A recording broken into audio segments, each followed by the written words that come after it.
I'm Megan Taylor, 34, and I've dedicated the past decade to building my real estate career from the ground up. 5 years ago, I finally acquired my dream residence. 4 bedrooms, 3 bathrooms, and a view that justified every mortgage payment. When my father suffered a heart attack 3 years ago, allowing my parents to move in temporarily seemed like the right thing to do. I never imagined they'd eventually demand my master bedroom for my sister's baby, relegating me to the unfinished basement. What they didn't know was that I had already sold the house 2 weeks prior. Before I delve into this narrative, please let me know where you're reading from in the comments, and don't forget to hit that like and subscribe button if you've ever had family take advantage of your kindness. Growing up in a small town near Portland, I quickly learned that nothing comes easily. My parents, Dorothy and Frank, were staunchly traditional. Dad worked at the same manufacturing plant for 3 decades, while Mom managed the household. They valued security, routine, and following established paths. When I announced my intention to pursue real estate instead of a stable career like nursing or teaching, they openly expressed their disappointment. "Real estate is all commission, Megan," Dad would often say, shaking his head. "No security there. You need something reliable." Despite their skepticism, I financed my own college education, obtained my license, and started at the very bottom. This involved cold calling, door knocking, and working open houses no one else wanted. The initial 2 years were grueling. I subsisted on ramen and optimism, sleeping on my friend Caitlin's couch after my roommate left. My parents offered no financial assistance, only consistent reminders that I could still apply to the community college nursing program. But I was determined. By year 3, things began to fall into place. I developed a niche working with first-time homebuyers, cultivated a social media following by sharing honest market advice, and eventually became a top agent at my brokerage. My parents' attitude shifted from dismissive to a peculiar blend of pride and resentment. "Well, you got lucky with the market," was Dad's version of congratulations when I informed him I'd qualified to buy my own home. The house embodied everything I had dreamed of: a beautiful craftsman with character, large windows that filled the rooms with light, hardwood floors, and a master suite featuring a sitting area and walk-in closet. It was far from perfect. The previous owners had made some questionable design choices, and the kitchen needed updating, but it was unequivocally mine. Every scratch on the floor and unusual paint color represented my achievement. I spent the first 2 years truly personalizing it, painting walls, replacing fixtures, and cultivating a beautiful garden in the backyard. My home office overlooked the garden, and I'd start each morning with coffee, watching the birds before diving into work. The master bedroom was my sanctuary, featuring the exact mattress I desired and blackout curtains for sleeping in on rare days off. Then came the call that altered everything. Dad had suffered a major heart attack. He survived, but the medical bills crippled my parents' already precarious finances. They had been living paycheck to paycheck for years, with Dad's hours at the plant already reduced and their modest savings depleted by previous emergencies. "We might have to sell the house," Mom tearfully confided over hospital coffee. "The mortgage is underwater since the housing crash, and now with these medical bills." I didn't hesitate. "Move in with me. I have 2 spare bedrooms, just until Dad recovers and you get back on your feet." The plan seemed ideal: 6 months, a year at most. They would save money, Dad would recover in a comfortable environment, and I could help the parents who had struggled to raise me, even if they hadn't always understood my choices. The first month was genuinely pleasant. Mom cooked dinner most nights, and Dad and I found common ground discussing home maintenance projects. I adjusted my work schedule to drive him to cardiac rehab appointments. It felt like we were building the relationship I had always desired with them. By month 3, the subtle shifts began. Mom rearranged my kitchen cabinets without asking, declaring, "This layout makes more sense." Dad complained about my programmable thermostat and constantly changed the settings. Minor comments about my work hours. "You're leaving already? It's not even light out." And my dating life. "No wonder you're still single, you're never home," became daily occurrences. I tried to be understanding. They were from a different generation, grappling with health issues and financial insecurity. Of course, they would try to assert control over their environment. I kept reminding myself it was temporary, but 6 months stretched into a year. Dad recovered enough to work part-time, but they made no mention of moving out. When I gently broached the topic, Mom would tear up, and Dad would mention the impossible housing market and their fixed income. The guilt trips were expertly deployed. Then my sister Rachel announced her pregnancy. Rachel had always been the good daughter, marrying her high school sweetheart right after college and working as an elementary school teacher until she settled down to start a family. My parents were ecstatic, and suddenly, my house became the central hub for all things baby-related. Rachel and James will stay in the blue guest room when they visit with the baby, Mom informed me one evening, not asking. I've already ordered a crib to keep here. I nodded and retreated to my office, the only space untouched by their influence. Even there, I could hear Mom on the phone with Rachel, discussing how they would redecorate that guest room for the baby's visits. 3 years after they moved in, my house no longer felt like my own. My parents had gradually claimed their territory. Their photos replaced mine on the walls, their preferred brands filled the pantry, and their opinions dictated everything from the temperature to which neighbors were worth talking to. All the while, I continued paying the mortgage, utilities, property taxes, and most of the groceries. My parents occasionally contributed to food costs, but their finances remained too tight for regular rent. Despite Dad's recovered health and their mysterious ability to fund lavish gifts for Rachel's baby, as Rachel's due date approached, the hints about needing more space for the baby became less subtle. I overheard them discussing the wasted space in my master bedroom late one night. I tried to convince myself I was being paranoid. They wouldn't actually expect me to give up my own bedroom in my own house, would they? The first major boundary violation occurred 6 months after my parents moved in. I returned from a weekend of showing houses to find my collection of vintage wine glasses, a gift from my mentor when I made my first big sale, missing from the built-in cabinet in the dining room. "Oh, those," Mom said casually when I asked. "They were just collecting dust. I donated them to the church rummage sale. You never entertain anyway." I stood there speechless as she continued chopping vegetables as if she hadn't just disposed of something deeply meaningful to me. When I finally found my voice and told her those glasses were important, she sighed dramatically. "You're overreacting, Megan. They were just gathering dust. Besides, I needed the space for my china." Her china, which had remained boxed in my garage since they moved in, now occupied the cabinet. The message was clear. Her possessions mattered more than mine. That pattern repeated itself endlessly. Dad fixed my perfectly functioning dishwasher, breaking the quiet wash cycle I relied on when working late. Mom threw away my collection of takeout menus because they were cluttering the drawer. My favorite throw pillows disappeared, replaced by the faded floral ones from their old house. My expensive coffee beans were relegated to the back of the pantry, while Dad's preferred brand took prominence. Each time I protested, the response was the same. I was being too sensitive, or materialistic, or selfish. The kitchen became Mom's domain entirely. She implemented a rule that no dishes could be left in the sink, an impossibility for my sometimes unpredictable schedule. When I came home exhausted after a 12-hour day of showings and used the wrong cutting board for vegetables, she lectured me like a child. "This is the board for meat only, Megan. How many times do I have to tell you? It's like you don't even care about proper food safety." Dad commandeered the living room with its comfortable seating and large TV. His recliner, brought from their old house, became the centerpiece, positioned perfectly for optimal viewing. My carefully chosen furniture was pushed against walls or relocated to the basement.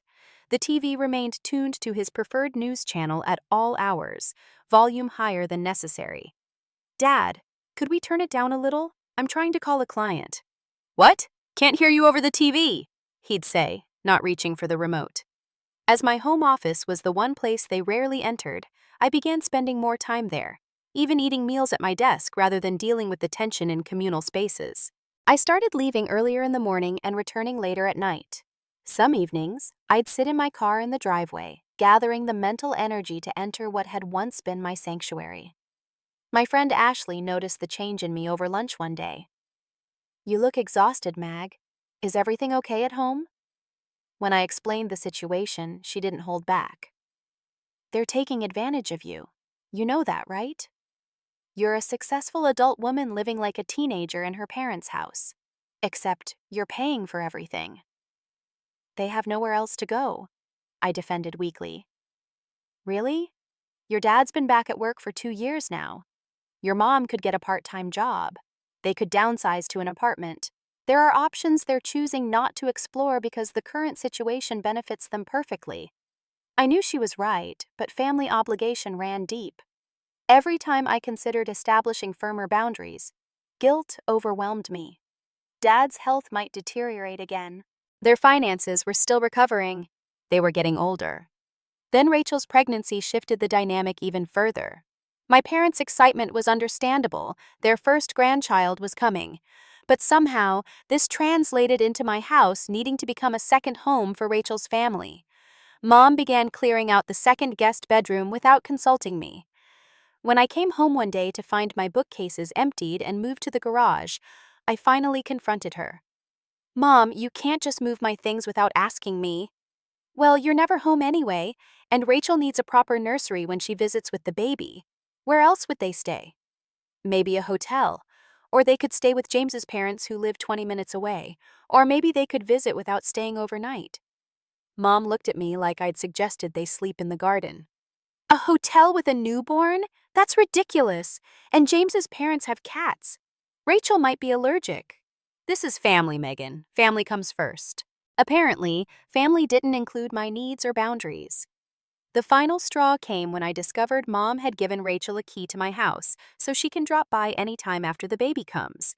I found out when Rachel walked in unannounced while I was working from home in my pajamas. "Oh," she said, startled to find me there at noon on a Tuesday. "Mom said you're never home during the day." That evening, I called a real estate attorney friend for advice. I wasn't ready to evict my parents, but I needed to understand my options. The conversation was enlightening and disturbing. As there was no formal rental agreement, my parents had few legal protections, but also no legal obligations.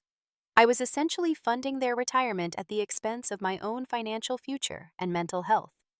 That night, I lay awake staring at the ceiling, listening to Dad snoring through the two thin walls, wondering how I'd ended up feeling like a stranger in my own home. Something had to change, but I had no idea how to make that happen without detonating my family relationships. The next morning, I received a text from Rachel. "Can't wait for you to see the nursery ideas Mom and I have for your house. So excited for my little one to have their special space with Grandma and Grandpa." I stared at my phone, a slow realization dawning. They weren't making plans for occasional visits. They were creating a permanent arrangement, one where my home would become the default second residence for Rachel's growing family, with my parents as the permanent hosts. And I would continue paying for all of it. Sunday family dinners had become a tradition since my parents moved in, the one household ritual I couldn't avoid without obvious rebellion. Mom would spend hours cooking elaborate meals, Dad would pour wine he'd selected from the collection I paid for, and we'd gather at the dining table for what inevitably became a referendum on my life choices. That particular Sunday seemed especially important to my parents. Mom had prepared Dad's favorite pot roast, the good china was set out, and she texted me twice to confirm I'd be home by 5. Even more unusual, Rachel and her husband James were joining us, despite Rachel being 8 months pregnant and supposedly on doctor-ordered rest. I arrived precisely at 5, having spent the morning showing a young couple their potential first home, a modest condo, not unlike the one I'd been secretly considering for myself. The familiar scent of pot roast filled the house, along with the low murmur of conversation from the dining room. "There she is," Mom called as I hung my coat in the closet. "We were just about to call you." "I said I'd be here at 5, I replied, checking my watch. "It's 5:02. "Well, Rachel and James drove all the way across town in her condition. The least you could do is be punctual." I bit back a retort about how their 20-minute drive compared to my full workday and forced a smile as I entered the dining room. Rachel sat at the table, one hand resting on her prominent belly, the other clasped in James's. Dad was already carving the roast, and Mom bustled in behind me with a bowl of mashed potatoes. "Aunt Megan," Rachel said with exaggerated enthusiasm, "feel how active the baby's been today." Before I could respond, she grabbed my hand and placed it on her stomach. I felt a strong kick and mustered an appropriately awed expression. "That's amazing, Rach." Dinner began with the usual interrogation about my work week, with Dad interrupting my responses to explain real estate concepts to James as if I hadn't been successfully selling properties for a decade. Mom served food with commentary about my portions. "Are you sure you want that much? Summer's coming." And Rachel dominated the conversation with birth plan details. It wasn't until dessert, Mom's apple pie, which I'd once loved but now associated with these uncomfortable gatherings, that the real agenda emerged. "So," Mom began, exchanging glances with Dad, "we've been thinking about the arrangements for when the baby comes." I nodded, mouthful of pie, already dreading whatever was coming. "Rachel will need support after the birth, of course," she continued. "James has to go back to work after 2 weeks, and babies need constant attention." "My mom offered to help," James interjected. "But Rachel thinks—" "Rachel needs her own mother," Mom interrupted firmly. "I've raised 2 children. I know what to do." I noticed she didn't mention that I might have my own opinion about my house becoming a postpartum recovery center. Dad cleared his throat. "The thing is, Megan, the guest room just isn't practical for a newborn and Rachel. It's too small for the crib and changing table, and it's right across from my room. I need my sleep for work." An uneasy feeling settled in my stomach. "So what are you suggesting?" The 4 of them exchanged glances, and I realized with a sinking feeling that this conversation had already happened without me. "We think the master bedroom would be perfect," Rachel said, as if proposing something completely reasonable. "It has the attached bathroom, plenty of space for the baby furniture, and it's at the end of the hall so the baby won't disturb Dad." I stared at her, certain I'd misheard. "My bedroom?" "Just temporarily," Mom added quickly. "For the first few months after the baby comes, Rachel needs a comfortable space to recover, and the baby needs room for all the essentials." "And where exactly would I sleep during these first few months?" I asked, my voice sounding distant to my own ears. Dad waved his hand dismissively. "We thought you could fix up that space in the basement. You're always talking about how you could convert it to an apartment someday. Now's the perfect time to start." The basement, the unfinished, occasionally damp basement with concrete floors, exposed pipes, and a single window. The basement I'd mentioned renovating years down the road when I had the budget for a proper conversion. "Let me get this straight," I said slowly. "You want me to give up my bedroom in the house that I own and pay for entirely and move to an unfinished basement so that Rachel, who has her own home 10 miles away, can use my room when she visits with a baby?" "Don't be so selfish, Megan," Rachel snapped. "This is about my child, your niece or nephew. Family makes sacrifices for each other." "I've been making sacrifices for 3 years," I replied, my voice rising despite my efforts to stay calm. "I gave up my privacy, my space, and any say in how my own home is run. I pay all the bills while you 2 live here rent-free, and now you want my bedroom too?" Mom's expression hardened. "After everything we've done for you?" "What exactly have you done for me, Mom? Since moving in, what have you contributed beyond criticism and rearranging my belongings without permission?" "We raised you," Dad interjected. "We put a roof over your head for 18 years. That's what parents are supposed to do. It's not a debt I have to spend my adult life repaying." Rachel burst into tears, both hands cradling her belly. "See what you've done? You're stressing the baby. I knew you'd be difficult about this. You've always been selfish." James put his arm around Rachel while shooting me a look of disapproval. Mom rushed to Rachel's side with a glass of water. I sat there watching this performance and suddenly saw my family with perfect clarity. In their eyes, I wasn't a person with my own needs and boundaries. I was a resource to be used, a means to their comfort.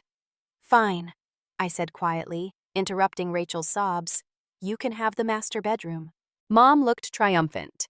Dad nodded as if my acquiescence was the only acceptable outcome, and Rachel miraculously recovered from her distress. I knew you'd understand eventually, Mom said, patting my hand condescendingly. We'll help you move your things next weekend. I'm thinking we should paint the walls a soft yellow, gender-neutral, but still cheerful. I nodded vaguely, excused myself from the table, and retreated to my office. As I closed the door, I heard Rachel already discussing which of my bedroom furniture should be put in storage to make room for the nursery pieces. They had no idea what I'd already set in motion, and for the first time in years, I felt a strange sense of calm, knowing that this situation had an expiration date, one much sooner than any of them expected. That night, long after my family had gone to bed, I sat in my darkened office staring at the contract on my computer screen. The document was titled Residential Purchase Agreement, and my signature was already on the final page. The buyers, a young couple with excellent credit and a substantial down payment, had signed earlier that week. I hadn't planned to sell my house. Even with all the frustrations, it represented the culmination of my hard work and independence. But after months of increasing tensions and boundary violations, I'd begun casually browse listings, curious what else might be available in my price range. When a sleek modern condo downtown caught my eye, 2 bedrooms, secure building, maintenance-free living, I scheduled a private viewing through a colleague who wouldn't gossip about it at the office. Standing in that peaceful space with its clean lines and abundant natural light, I felt something I hadn't experienced in my own home for years. Possibility. The decision crystallized during a particularly difficult week when Mom deep-cleaned my closet, discarding clothes she deemed outdated without asking, and Dad installed a bird feeder directly outside my office window, ensuring constant noise during my client calls. The basement comment had merely confirmed what I already knew. I needed to escape. I listed my house quietly, using a colleague from another brokerage across town who agreed to keep the sale private. No lockbox, no sign in the yard, showings only when my parents visited Rachel for her weekly prenatal appointments. The offer came just 3 days after listing, above asking price with minimal contingencies. The buyers, eager to close quickly, agreed to a rent-back provision that would give me time to finalize my purchase of a condo and arrange movers. Now, as I reviewed the signed contract, I was struck by the competing emotions churning inside me. Guilt over the upcoming shock my family would face, relief at the prospect of reclaiming control over my life, anxiety about the confrontation that would inevitably come, and underneath it all, a steely determination that I'd made the right choice. I closed my laptop and moved to the window, looking out at the darkened yard. Dad's bird feeder swung gently in the night breeze. 3 years ago, I'd invited my parents into my home out of love and concern. I never imagined they'd take so much more than I'd offered. The next morning, I called Ashley from the car, safely out of earshot of the house. "The papers are signed," I told her. "Closing is in 45 days. And your parents still have no idea?" "None. After last night's ambush about the bedroom, I'm more certain than ever this is the right move. They see me as nothing but a resource. Free housing and a convenient space for Rachel's baby." "When will you tell them?" I sighed, watching a young couple walking hand in hand along the sidewalk. "Not until everything's finalized. I can't risk them trying to interfere with the sale." "That's a lot to keep bottled up, Mag. Are you sure you can maintain the act for over a month?" "What choice do I have? If I tell them now, they'll make my life unbearable until closing. Or worse, they might try to sabotage the sale somehow. You know, they'll be furious when they find out." "Probably. But for the first time in years, their feelings about my choices aren't my primary concern." The conversation with Ashley solidified my resolve. That evening, I started the subtle process of reclaiming my life. I brought home 3 empty file boxes from the office, explaining they were for organizing paperwork. Instead, they became the first vessels for the gradual removal of my most precious possessions.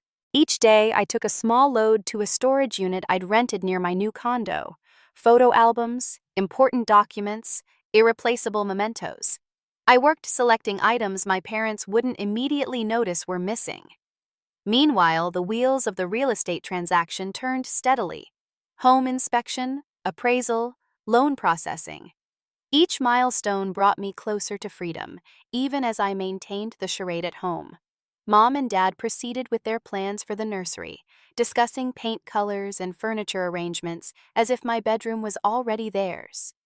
I nodded along, even offering suggestions occasionally to maintain the illusion of cooperation.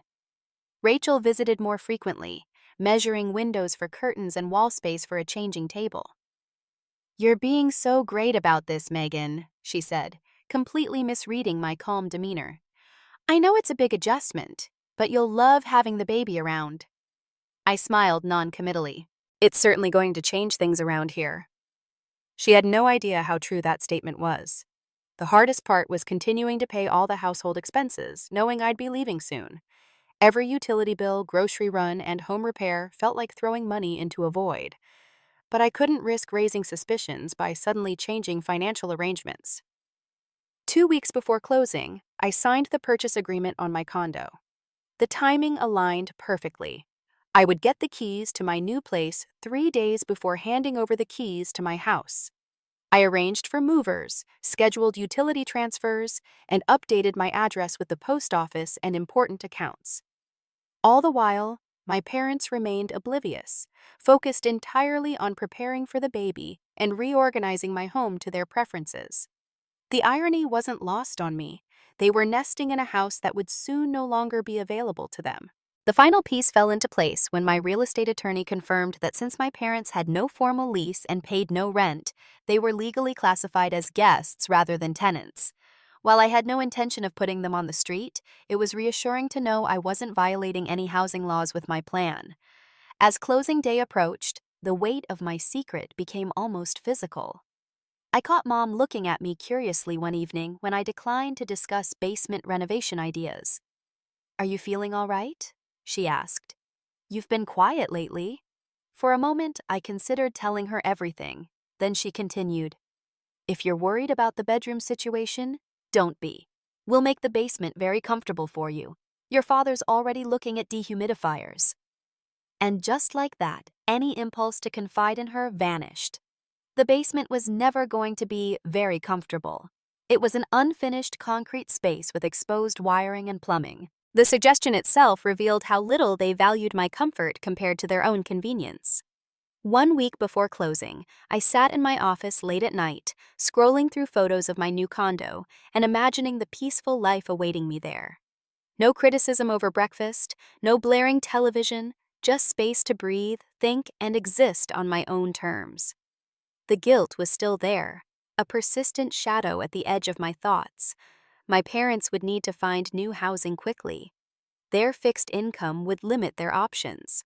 Rachel would be furious about losing her planned nursery.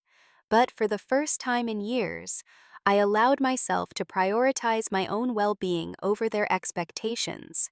I had supported them for 3 years, far longer than the temporary arrangement we'd agreed to. I had sacrificed my privacy, autonomy, and peace of mind while receiving criticism and demands in return. It was time to reclaim my life, whatever the consequences might be.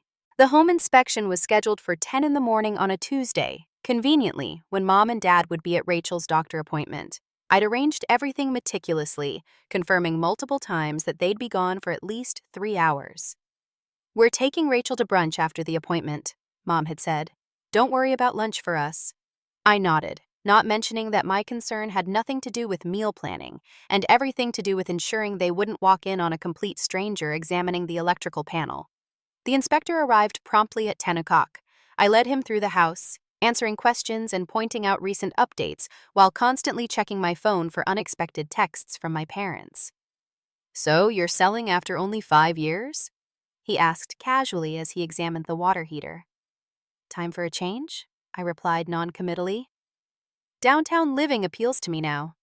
He nodded. "I see it all the time. Young professionals realize they don't need all this space and maintenance." If only he knew the real reason. The inspection went smoothly. My meticulous home maintenance had paid off. As the inspector packed up his equipment, I caught sight of Dad's cardigan draped over a dining chair and felt a momentary pang of guilt. They had no idea their lives would be upended in just a few weeks. That evening, Mom mentioned Rachel's nursery plans over dinner. "We're thinking of removing that built-in bookcase in your room," she said, serving pot roast I'd paid for. "It would give us more wall space for the crib." The bookcase I'd carefully restored my first year in the house, the one that held my favorite novels and professional achievements. I responded, pushing food around my plate. "That seems like a big project." "James says he can do it. He's very handy," Dad added. "And while we're at it, we should repaint. That dark blue you chose is too stimulating for a baby." I'd spent 3 weekends painting that room the perfect shade of midnight blue. It had been my sanctuary. "We'll need to get started soon," Mom continued. "The baby will be here before we know it, and your basement space isn't ready yet." "About that," I ventured carefully, "have you considered that Rachel might prefer recovering at her own house with her own things around her?" Mom dismissed this with a wave. "Her house is much too small, and she'll need me there constantly. It makes more sense for her to be here." "Besides," Dad added, "this house has better natural light and more bathrooms. It's obviously the superior choice." My house, the superior choice they felt entitled to. "I see," I said quietly. The next day, I signed the closing papers for my condo during my lunch break. The keys would be mine in 15 days. I allowed myself a small celebration, a good bottle of wine hidden in my office closet where my parents wouldn't find and consume it. The process of secretly moving my belongings continued. Each day, I took another small load to the storage unit. Professional clothes, books, kitchen equipment I actually used. My parents, consumed with baby preparations and their regular routines, didn't notice the gradual disappearance of my possessions. One close call came when Mom couldn't find my grandmother's silver serving set, which she wanted to use for a lunch with her church friends. "I thought it was in the dining room cabinet," she said, frowning. "I put it in storage," I replied truthfully. "It needed polishing, and I didn't want it tarnishing further." She accepted this explanation without question, never considering why I would suddenly store silver I'd displayed for years. The final home appraisal came back above the sale price, no surprise in the hot market. The buyer's loan was approved without conditions. Each piece falling into place brought me closer to freedom and the inevitable confrontation. Rachel's nesting instinct kicked into high gear at 36 weeks pregnant. She arrived one Saturday morning with James and several paint samples. "I'm thinking this one for the nursery," she said, holding up a pale yellow swatch against my bedroom wall. "What do you think, Megan?" I thought it was presumptuous to redecorate a room she didn't own and wouldn't actually live in full time. But I smiled. "It's nice." "Mom says we can start painting next weekend. You'll need to clear everything out by Friday." This was news to me. Next weekend? That seems soon. "Well, the baby could come any time after 37 weeks, and we need to get everything ready." She patted her belly. "You don't mind sleeping on the couch for a few nights while the basement gets organized, right?" The couch in my own house while they painted my bedroom for a baby who had a perfectly good nursery at its parents' actual home. "Actually," I began, seeing an opportunity to plant a seed. "I've been thinking it might make sense for you and Mom and Dad to consider other arrangements. This house might not be the best long-term solution for everyone." Rachel's expression darkened. "What are you talking about? Mom and Dad live here now, and they're going to help with the baby." "Yes, but have you considered that they might want their own space eventually? Maybe an apartment closer to you? Why would they need an apartment when they have this house? Besides, they could never afford rent on their fixed income." She glanced around. "This arrangement works perfectly for everyone." "Does it?" I asked softly. She either didn't hear the question or chose to ignore it, turning instead to discuss curtain options with James. Later that week, I found Dad in the garage looking through my tools. "Do you have a stud finder?" he asked. "We need to hang some shelves in the nursery." My bedroom, not the nursery. "What kind of shelves?" I asked, handing him the tool. "For all the baby things, books, stuffed animals, that sort of thing." He examined the stud finder. "Your mother wants them above where the crib will go." "Dad," I said carefully, "don't you think it's strange that we're converting my bedroom into a nursery for a baby who won't actually live here full time?" He looked at me as if I'd suggested something outlandish. "What's strange about it? Family helps family. Your sister needs support with the baby. Yes, but there are other ways to support her that don't involve me moving to an unfinished basement. Dad's expression hardened. I thought we settled this already. The basement will be fine once we get it fixed up. That fixing up would cost thousands of dollars and take months, I pointed out. Have you considered that you and Mom might be happier in a place of your own? Maybe a nice one-bedroom close to Rachel? He stared at me. Our own place on our budget? Be realistic, Megan. Besides, we're settled here now. That was precisely the problem. 2 days before closing on my house sale, the final walkthrough was scheduled. Once again, I coordinated it during my parents' absence, this time a doctor's appointment for Dad, followed by grocery shopping. The buyers seemed pleased with the property's condition, commenting on how well-maintained everything was. They asked innocent questions about the neighborhood and nearby amenities, unaware of the family drama that had prompted the sale. "We can't wait to move in," the wife said enthusiastically. "This house has such good energy." I didn't have the heart to tell her that energy had been in short supply lately. As closing day approached, my anxiety peaked. I'd arranged to take the day off work, knowing I couldn't maintain the facade during such a significant event. The movers were scheduled for the following day to transfer my remaining belongings to the condo. All the pieces were in place. That evening, Mom mentioned casually over dinner, "Rachel's ordered the crib. It's being delivered next Tuesday. Tuesday when I would no longer own the house." "That's nice," I managed, focusing on my plate. "And I've been thinking about the basement," Dad added. "We could put up some drywall, maybe add a small bathroom eventually, make it a proper apartment for you." The irony was almost painful. After 3 years of living rent-free in my house, now they were generously planning renovations to the space they were relegating me to, renovations I would presumably pay for. "That sounds expensive," I observed. "Well, you make good money," Dad replied, as if that settled everything. I excused myself early that night, claiming work deadlines. In my office, I finalized my moving plans and drafted a letter explaining the situation to my parents. I would give it to them after telling them in person, providing all the relevant details they would need once the shock wore off. As I wrote, I reflected on how we'd reached this point. My parents weren't bad people. They'd worked hard all their lives, raised 2 daughters, and faced financial hardships with dignity. But somewhere along the way, they'd come to see my success as a resource they were entitled to, rather than something I'd earned through my own efforts. And I had enabled them, allowing guilt and cultural expectations about filial duty to override my own boundaries. For 3 years, I'd prioritized their comfort over my well-being. Tomorrow, that would change. I slept poorly that night, my mind cycling through all possible scenarios for the coming confrontation. Would there be tears? Certainly. Accusations of selfishness and betrayal? Absolutely.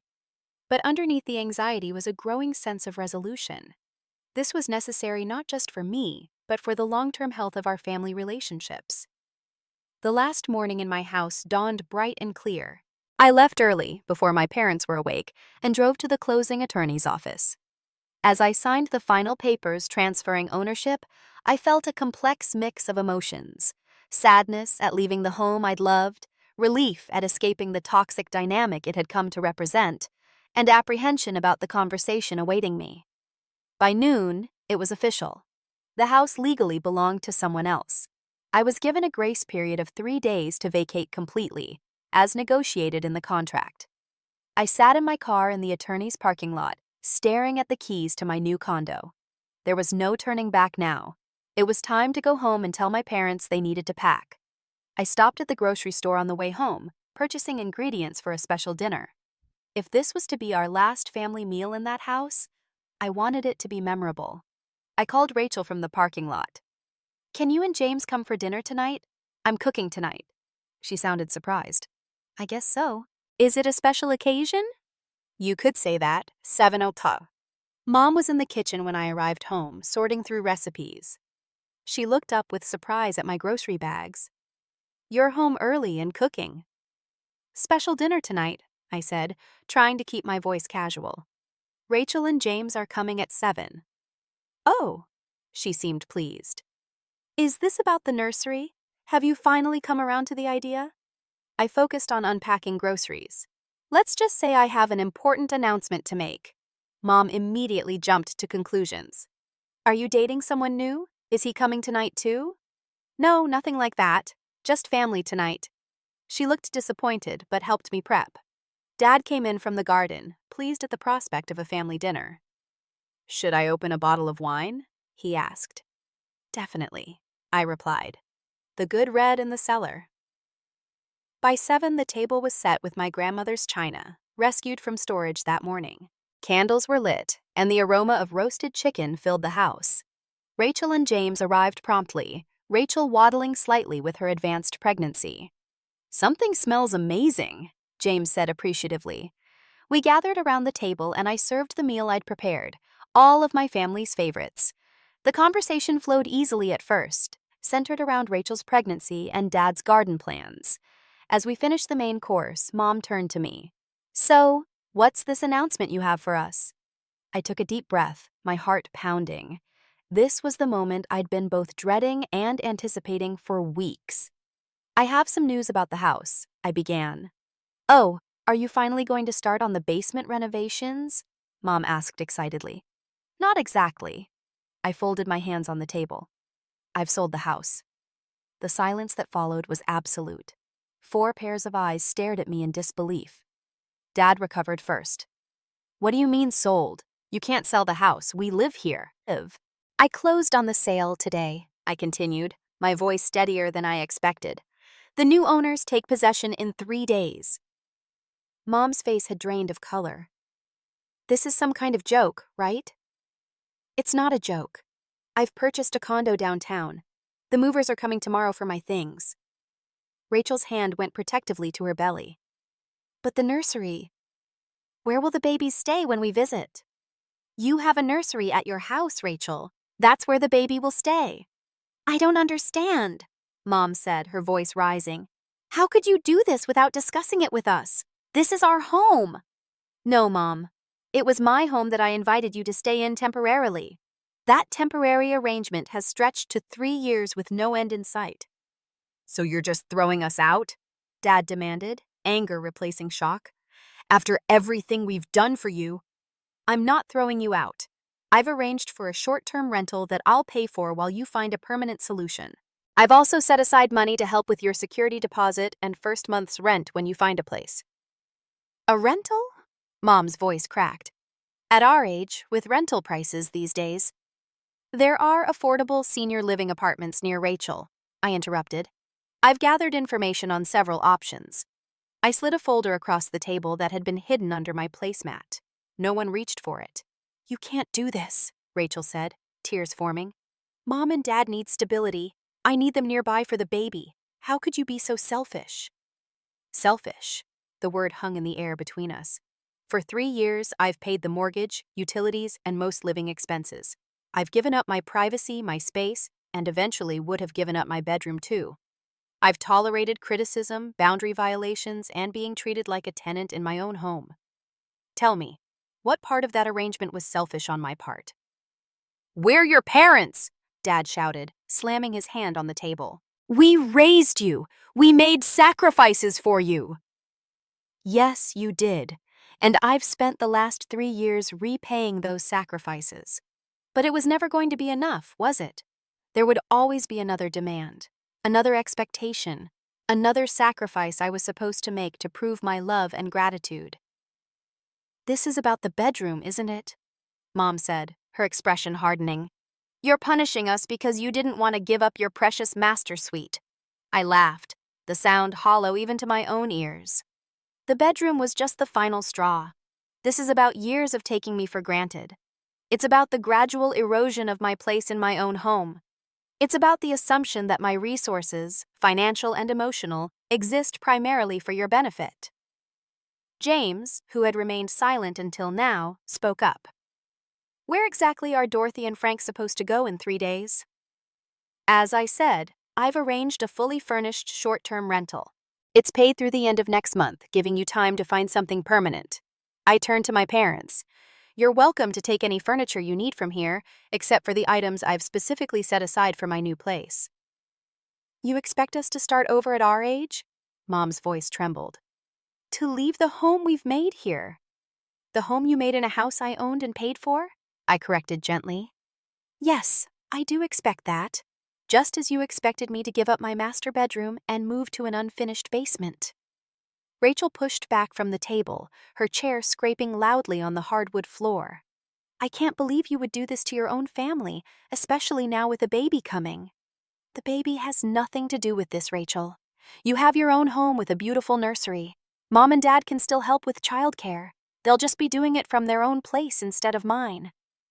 This is unforgivable, Dad said, his voice low and dangerous. After everything we have sacrificed for you. That's the problem, Dad. You see your parenting as a debt I can never repay, rather than the unconditional love it should have been. Mom stood abruptly. I need to lie down. I can't process this right now. As she left the room, Rachel turned to me, tears streaming down her face. Fix this, Megan. Call the buyers and tell them you've changed your mind. You can't do this to Mom and Dad.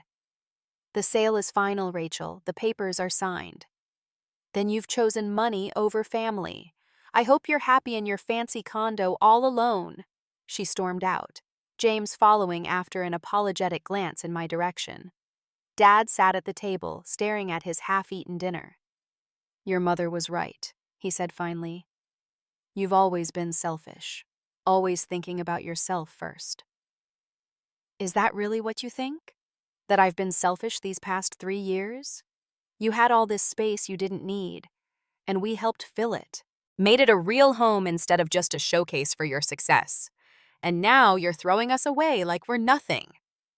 I sighed, the weight of years of misunderstanding settling between us.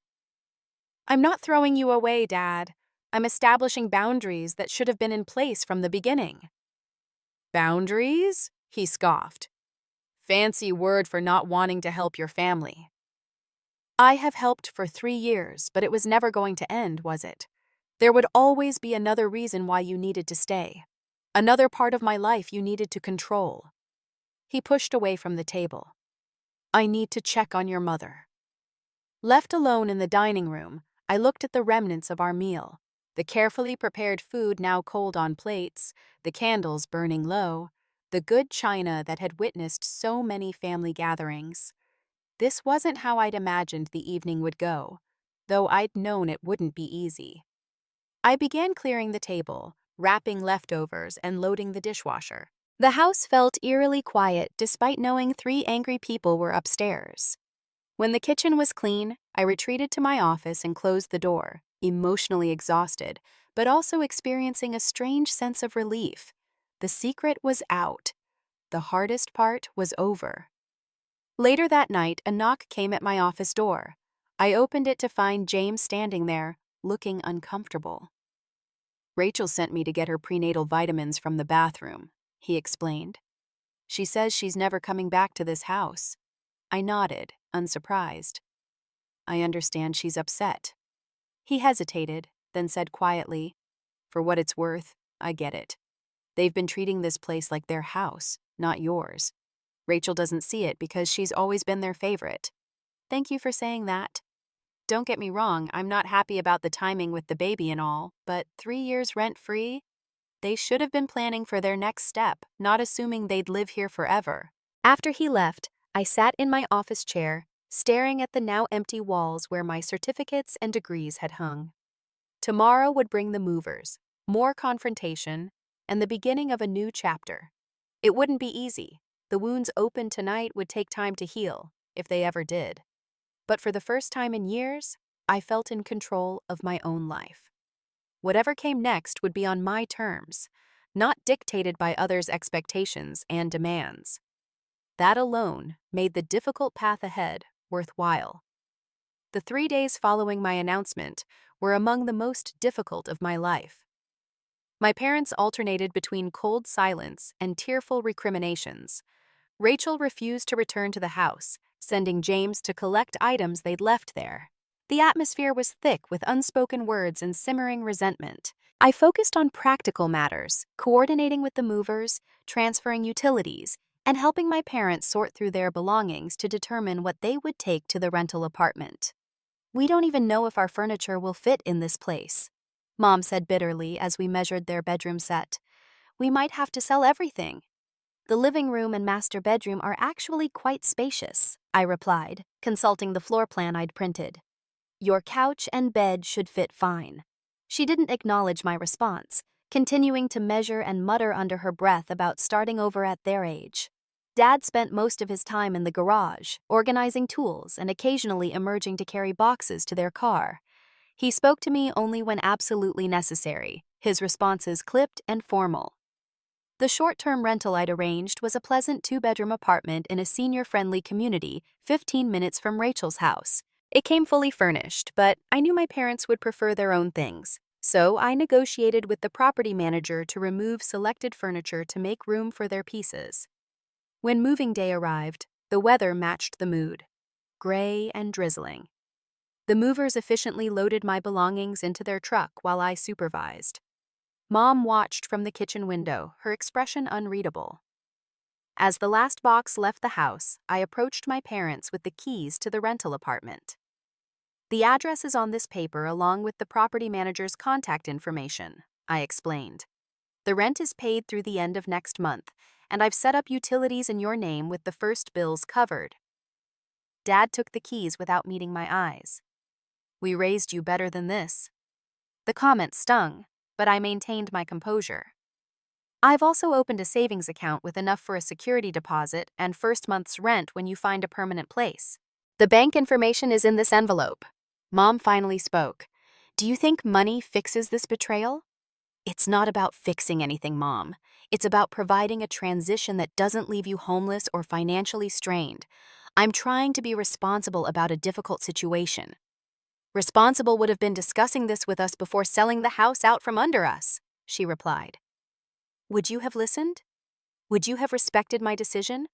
Or would you have done everything possible to change my mind and make me feel guilty for even considering it?"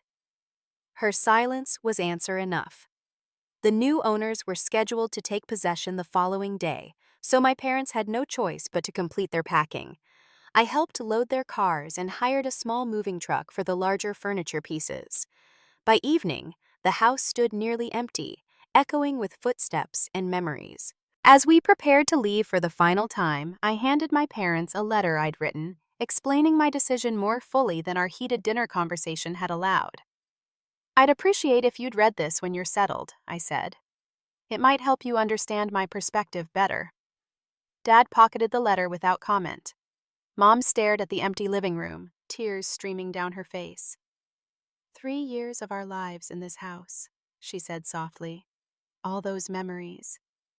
"You can make new memories in your own place," I replied gently, "and you'll be closer to Rachel and the baby." She turned to me, her expression softening slightly for the first time in days. "Will you visit us there?" The question caught me off guard. Despite everything, she still wanted me in her life. "Of course I will, Mom. This isn't about cutting you out of my life. It's about establishing healthier boundaries so we can all move forward." The drive to the rental apartment was silent. I helped them carry essential items for their first night: bedding, toiletries, a few kitchen necessities. The apartment was bright and modern, with wide doorways and safety features appropriate for seniors. "The grocery store is just down the block," I pointed out, "and there's a nice park across the street." They nodded numbly, still processing the dramatic change in their circumstances. As I prepared to leave, Dad finally spoke directly to me. "We never meant to take advantage." "I know, Dad, but intention doesn't change impact." I left them settling in, promising to check back the next day. The drive to my new condo was emotional, relief mingled with guilt, freedom tempered by sadness.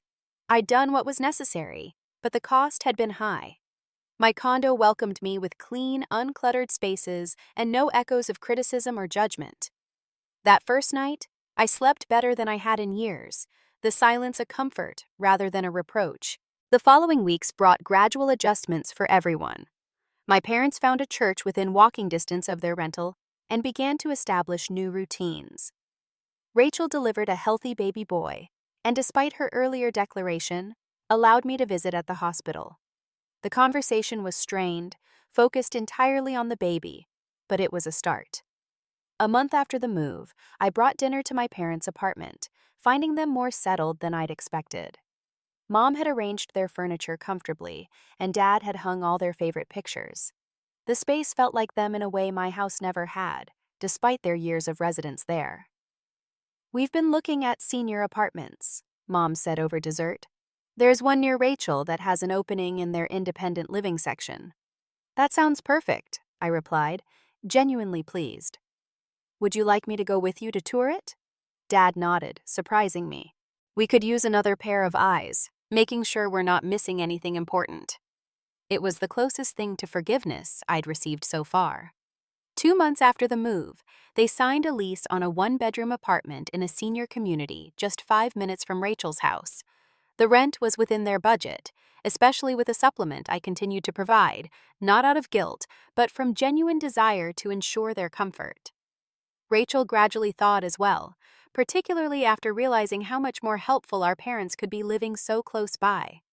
Baby Thomas became the center of everyone's attention, providing common ground where previous conflicts could be temporarily set aside. 6 months after selling the house, I hosted a small dinner at my condo. It was the first time my family had visited my new home.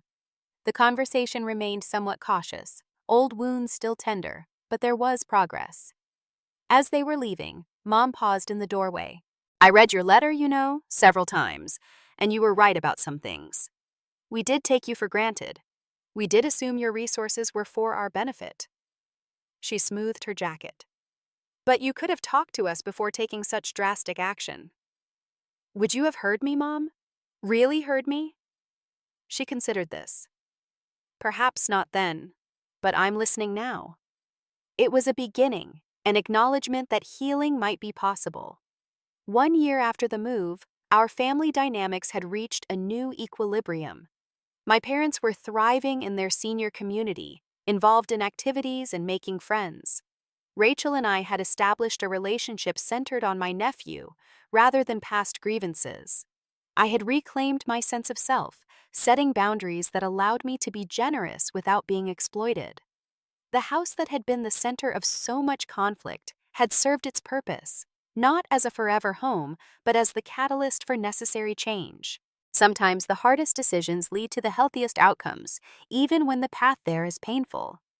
Family relationships are complex, shaped by history, expectations, and unspoken rules. Learning to love without surrendering your identity is perhaps life's most challenging lesson. Standing firm in your own worth doesn't mean abandoning those you care about. It means creating space for authentic connection rather than obligatory sacrifice. As I look back on that difficult chapter, I don't regret my decision, only that it became necessary. The experience taught me that true family support flows both ways, respecting each member's autonomy and needs. Sometimes the most loving act is establishing boundaries that allow everyone to grow. Have you ever had to make a difficult decision for your own well-being that others didn't understand? Or have you struggled with setting boundaries with family members who take your generosity for granted? Share your experiences in the comments below. Your story might help someone else finding their way through similar challenges. Don't forget to like and subscribe if this resonated with you, and hit that notification bell to catch more stories about navigating complex family dynamics. Thank you for listening, and remember, taking care of yourself isn't selfish. It's necessary for healthy relationships with everyone in your life.